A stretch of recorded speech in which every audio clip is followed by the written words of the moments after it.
Alright, I'm a little sick this week, so I'm sorry if I sound weird. Weather conditions are some of the most impactful game states inside of Pokemon. They have defined entire metagames, and weather wars have been an iconic part of Pokemon battles ever since Generation 3, but I'm ready for them to do a little bit more. In this video, I'm going to take a look at how we can expand on the current weather conditions and make them interact with more types.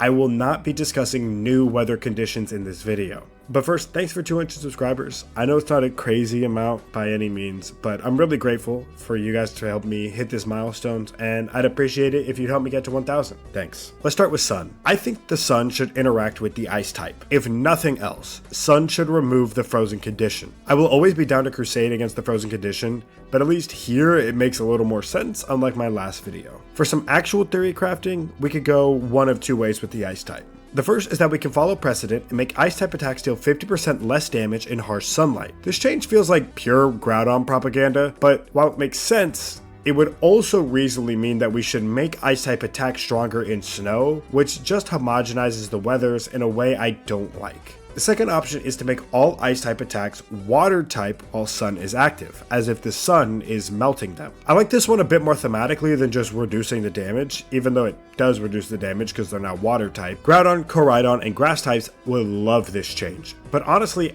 as fitting as it kind of feels, we need to remember that the Ice type keeps some important Pokemon in check. Amoonguss, Rillaboom, and most Dragon types now effectively lose a weakness in the Sun. Grass types getting defensive buff in the Sun without actually getting a stat boost is something that I like for them, but removing a type from play is actually something we've only seen from the Primordial Weathers. And while you can still use the moves here instead of being completely blocked like with the Primordial Weathers, disallowing the Ice type is too strong for a base weather condition in my opinion. The effect is interesting, and I don't want to completely abandon it, so I would rather have it be a specific ability or move that interacts with sunlight to set up this melting effect for a duration, rather than it just being a passive effect of the sunlight. For now, for the Sun, the only passive change I feel confident championing is the change to Freeze, as the others likely give too much power to a weather condition that is arguably one of the best in the game. Now for Rain. The first change I thought of for Rain is to make electric and flying type moves more accurate in the rain, but that's honestly a little less impactful than it sounds, because the most common moves with bad accuracy for both types are already made to be perfectly accurate in the rain, so the only moves we're really affecting are Thunder Wave and Electro Web. I still don't mind giving these moves a slight accuracy buff of 10 to 15%, but I do wish we had a spread of electric and flying type moves that made this matter more. I like the notion of giving accuracy buffs because it is certainly nice to have, but it doesn't raise the power ceiling.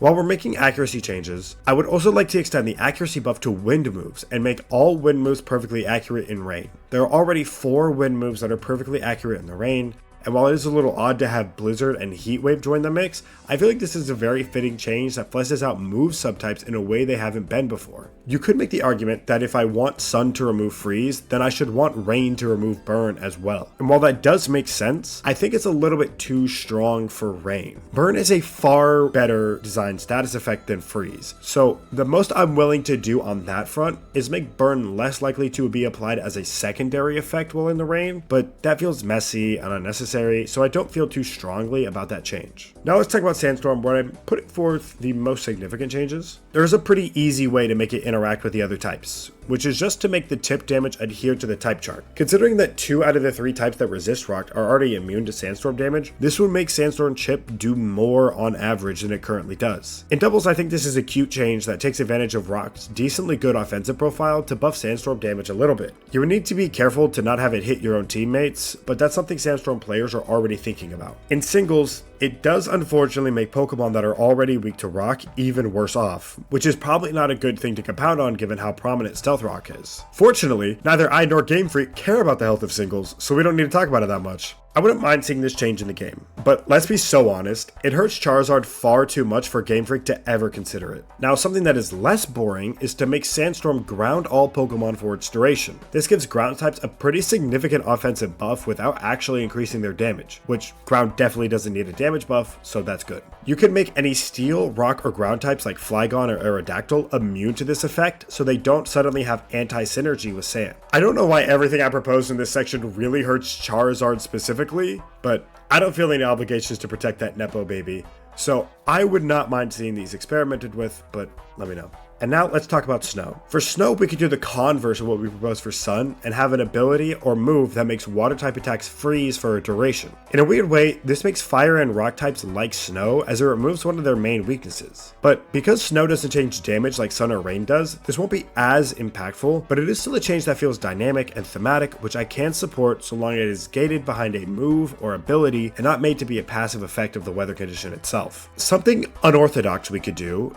is reduce the speed of water types while Snow is active. This is a very unique interaction. That would be a pretty big hit to water types depending on how much the reduction is. If this change were to be implemented, I think it should be somewhere around 10 to 15%, maybe 20, but nothing more. Any ice-water dual types would avoid this speed drop. Most water types aren't that fast and have decent bolt to begin with, so this isn't a terrible change for them, but it would be a pretty big hit to Terra Water. For me, this has everything I look for in a change: no additional RNG, niche yet impactful effects, and the ability to be dynamically added to game plans. As a bonus, it even hurts Urshifu. Trick Room players could even use this to their advantage and run Terra Water in the Snow to reduce their speed and go first on Pokemon that would normally go second. For those who are still apprehensive, I could see this as a move that drops the speed of opposing Pokemon while Snow is active, like a stronger version of Icy Wind.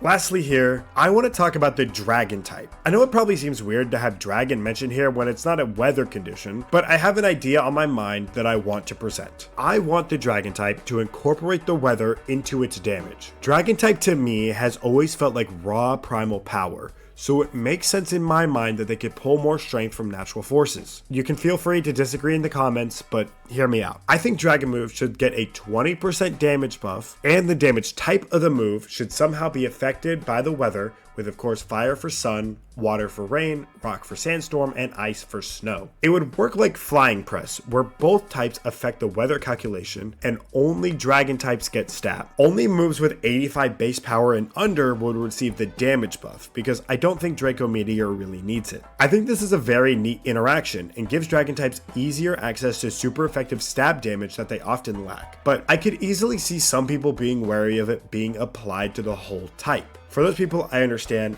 and maybe having it as a move is more your speed. We could reduce it down to one singular physical move that is 55 base power and doubles under the weather. This way it's slightly stronger than Weather Ball, but not by too much, and it would help out physical dragons by giving them something to use in doubles that isn't Outrage, which is inconsistent, or Dragon Claw, which is weak. And that's it. If you like this video, you should consider subscribing or checking out my other video where I talk about what would happen if every type had an immunity. Regardless, thank you for watching and have a good one.